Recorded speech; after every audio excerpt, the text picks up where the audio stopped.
Ngibingelele namhlanje njoba sila kade sizokwemukela amalunga amasha awu411. Lamalunga awu411 amanye aqhamuka ku-MK, amanye aqhamuka ku-ANC, amanye aqhamuka ku-EFF, abanye baqhamuka ku-NFP. Namhlanje nake besihlangene ngalokho sizobemukela. Kodwa futhi besizokhumbuza amalunga e-IFP lawo phongolo ngesiqalo umntwana siqala. Kodwa futhi bezobakhumbuza nangohambo ukuthi uhambo lusaqhubeka. Azoyethemba likhulu njengoba ubabona nje siyixoxile leyo nto sayilungisa sesedlula kuyo. Njengamanje sithi abayilungiselele ukuba ukhetho lwangonyaka ozayo lubafice bemi ngomumo. Kulezi ingxabane bezikhona siyilungisile. Uzokhumbula ukuthi kuleli hoteli lapha nje ngenhla ku 12 la silahlekela lelo wodi ngenxa yalezo inkinga. Kodwa emveni kokuba kudlule lolo likhetho ngabuya mina Msalofu ngawahambela onke amahodi ukulungisa lesimo. Njengamanje simi ngomumo noma ngathi ukhetho lukusasa uzobona umhlolo inkathi igilima.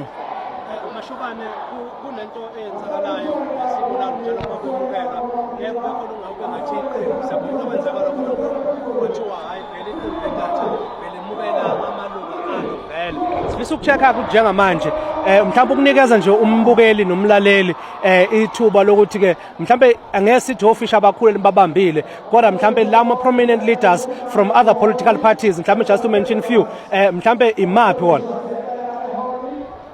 Kujwayelekile ukuthi izimfamona zisho njalo kodwa phela sibasoli ngoba kusuke kufutha.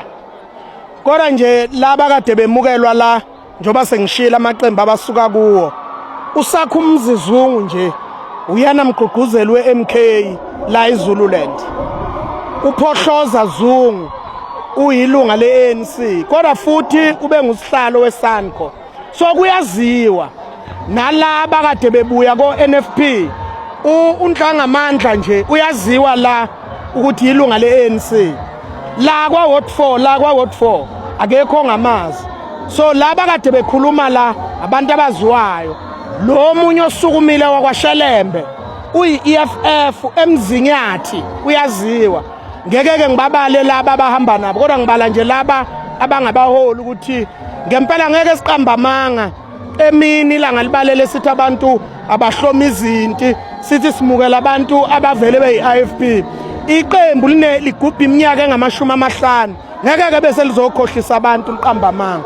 Ngakho la abantu ade sizobemukela ngabantu akade bengeyona i-IFP. Abashobane ukukalekisela umntwana osekhaya ongekho la ukuthi abokalekisa angaki amalunga elwamukela usile namhlanje lokuthi banika amaqembu akho lapho yamancane. Abantu abaningi bavuthusele kakhulu kodwa sibone inkathe lokubuyela enkatheni abade bekhona ade bengekho bezekade yile niyenzayo ukuthi abantu beyithembe kathi. Siyakuba abantu ngithatha isinqumo la eZululand ukuthi asambe siyokhuluma nabantu sixoxe nabantu ngoba ubupha bukhona ngeke ubupha sibuqede kodwa masiya kubantu siyokhuluma nabo bazosizwa abantu bezekithi. Namhlanje kade semukela abantu abawu100 411 kodwa kunabantu abawu128 esingabebungelanga namhlanje abaqhamuka kwi-APEMO abaholwa uZungu. Sisazohlela ukubemukela ngenxa ukuthi uZungu ubeseshonelwa emndenini. Sisazoqhubeka sibemukela abantu nasebaqulusini njoba ngikhuluma nawe kukhona amalunga eMK ajoyine iIFP sisazobemukela nakhona. Omisa ikhanda nje siyamthatha. Oke waphumela obala nje wathi uyiMK siyamthatha. Asidlali kuyofika ukhetho lo lesiya kulo kuyobe kushunquthuli.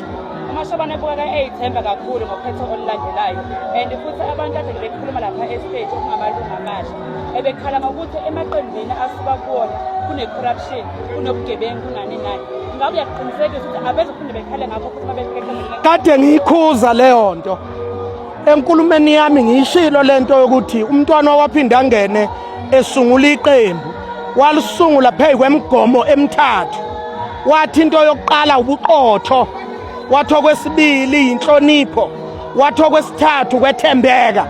Manje ke leyo nto abantu laba basuke besijoyina ngibakhuza kulokho ukuthi yazini ukuthi uma ujoyina iqembu le-IFP musukungena kwi-corruption akusesiba ubuqotha usethembakele ngisho ikipa zethu ibhaliwe ukuthi trust us isethemba njengoba abantu begijima kokhomishane kaMadlanga ngeke we-IFP umuzwa kodwa-ke siyabakhuza ukuthi akungenzeki kutholakala sekutholala abaholi bethu sebahambe bevela kumakhomishana abantu ababeqotha abantu baseNingizimu Afrika bafuna abantu abaqotho hayi abantu abazobethembisa into engekho bafuna abantu abaqotho i-IFP ke leyo manje mashobana sesidedela umlayezo obheke umalungu akhona vele i-IFP kuyenzeka ukuthi makwandumuzi kube khona umnofana ukuthi wena khumbula njalo ukuthi izolo ukuthini njengamanje uqinisekisa nabanye abantu abasebefuna ukwembula ingubo besondele eduze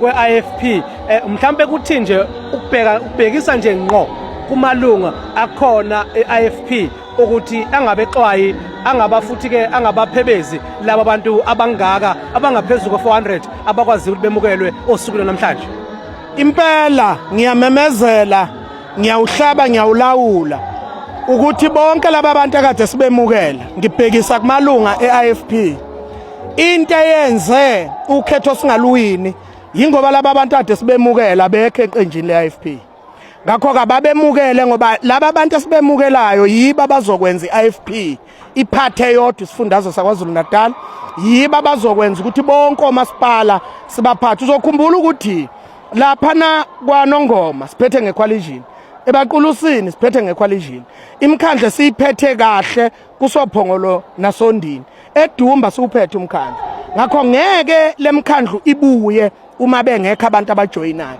ngakho ke ngiyabaxwayisa comrade laba be-IFP ukuthi ngempela baqinisekise ukuthi abazivula izandla abamamatheke ababemukele and laba kade sibemukela basebancane empeleni la iZululand sidinga abantu abangapheki ka10,000 ukuze yonke lemkhandlu siyiphathe ngokungabambisani namuntu kodwa sinohlelo esinalo la iZululand esizoliqala njengoba uNovember uqale namhlanje sizohambela zonke iyingi la khona unondaba ezohamba efundisa amalunga enkatha nge-IFP ngoba abasayazi i-IFP lento kade ngiyikhuluma la ngaphakathi bengikhuluma istory njengathi into abayiqalayo abayazi manje ke iphuthe esalenza savala imatigulu nemandleni ukufundisa abantu nge-IFP sizoqhubeka ke la iZululand senze lokho ukuqinisekisa ukuthi kubaluleke ngani ukuthi wonke umuntu abe yi-IFP wenza njani ukumdedela umuntu we-IFP aveze ikhono lakhe uma engumholi umdedele edlula kohole so ke sizobe sehla senyuka sikhuthaza lokho kulokho sobe sikukhuthaza sizobe sikhuthaza udaba lokuthi insizwa ayihlonipha abantu besifazane ubunsizwa uyinsizwa ngokuvikela umuntu wesifazane awuyona insizwa muhlukumeza umuntu wesifazane sizobe sikhuthaza insizwa ukuthi ayiyeke ukweba amabhunga antshontshe imbuzi antshontshe inkomo leyo nto yehlisa isithunzi sethu thina njengabantu abamnyama sinalolo hlelo ke esizobe silwenza njenge-IFP lapha eZululand sizoliqala kuleli viki lizosombuluka kodwa siyoze siliqede ngomhla ka-15 December sobe sesihambele zonke lezi yingi no MEC unondaba eza njengenqolobane yeqembu le-IFP